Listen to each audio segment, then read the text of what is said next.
Salut, j'espère que tu vas bien. Aujourd'hui, on se retrouve sur une toute nouvelle vidéo et cette vidéo va parler du prêt garanti par l'État pour les entreprises en difficulté due au Covid-19. D'accord? Donc, pourquoi je dis que c'est une vraie bombe à retardement, que c'est un danger? Tout simplement parce que le crédit mal utilisé peut faire vraiment très mal.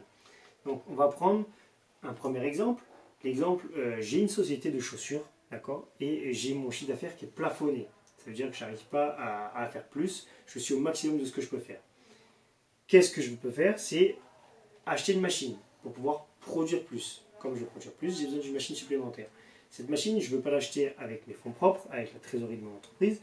Donc, je vais faire appel à une banque pour faire un crédit, pour acheter cette machine. Pourquoi c'est bien? Tout simplement. Pourquoi le crédit est intéressant à ce moment-là? Tout simplement parce que le crédit que je vais prendre pour acheter cette machine va produire plus, donc va augmenter mon chiffre d'affaires, donc à la fin du mois je vais gagner plus d'argent, et donc avec ce surplus d'argent je vais pouvoir sans problème payer mon crédit, et en plus de ça gagner de l'argent à la fin du mois. Voilà, ça c'est le premier exemple. Donc le crédit m'a permis d'acheter une machine, mais grâce à cette machine j'ai produit plus et j'ai augmenté mon chiffre d'affaires. Donc ça c'est intéressant.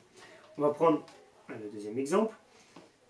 On a une société en difficulté, j'ai un problème de trésor, donc l'État m'autorise un crédit, d'accord?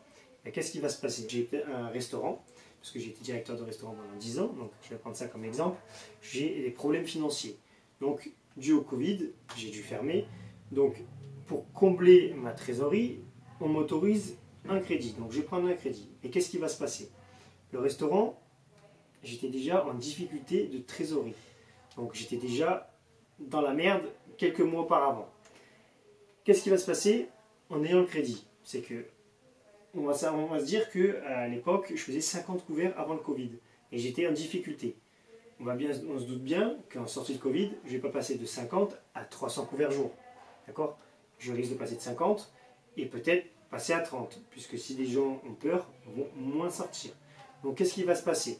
Donc je vais être toujours en difficulté financière, sauf que là, admettons, j'avais 1000 € de charge à l'époque, et là, ça ne va plus être 1000 € de charge que je vais avoir, parce que j'ai un crédit supplémentaire. Donc ça va être peut-être 1100, 1200, 1300 ou 1400.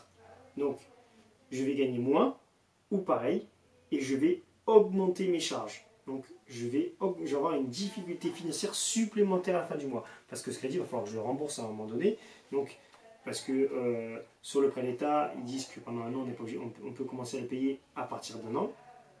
Mais quoi qu'il arrive, cette charge supplémentaire, vous l'aurez. Et vous n'aurez rien produit de plus.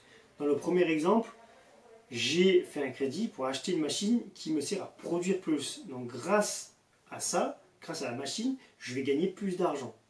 Là aujourd'hui, on nous propose un prêt, mais celui-là ne permet pas de produire plus. C'est pas comme si vous avez pris un prêt et vous avez acheté par exemple un four à pizza, vous allez pouvoir vendre 10 fois plus de pizza. Non, là c'est juste de la trésorerie. Donc qu'est-ce qui va se passer? C'est que vous allez être en surcharge et vous allez vous surendetter. Donc c'est pour ça que je dis que c'est vraiment hyper dangereux. Une société qui est déjà en difficulté financière va se remettre une charge supplémentaire, vous risquez de tout perdre. Voilà. Il faut savoir que faire un crédit c'est très bien, si ce contre quoi vous le faites vous rapporte de l'argent. Sinon la seule chose que cela va produire, c'est une charge supplémentaire, donc une dépense à supporter en plus à la fin du mois. Voilà pourquoi je dis que le crédit est vraiment dangereux. Donc chaque situation est différente, je ne peux pas dire prenez-le ou ne le prenez pas, d'accord? C'est à vous de réfléchir, je dis juste qu'il est important de comprendre ça et de ne pas faire n'importe quoi, pas prendre un crédit pour dire ouf, ça y est, j'ai la trésorerie qui va rentrer. Vous allez devoir payer ce crédit. Et en contrepartie, vous n'allez rien produire pour pouvoir le payer. J'espère que cette vidéo vous a plu. N'hésitez pas à vous abonner à ma chaîne YouTube où je parle de business, immobilier, argent et développement personnel. Voilà, on se retrouve très prochainement sur une nouvelle vidéo. Allez, ciao ciao!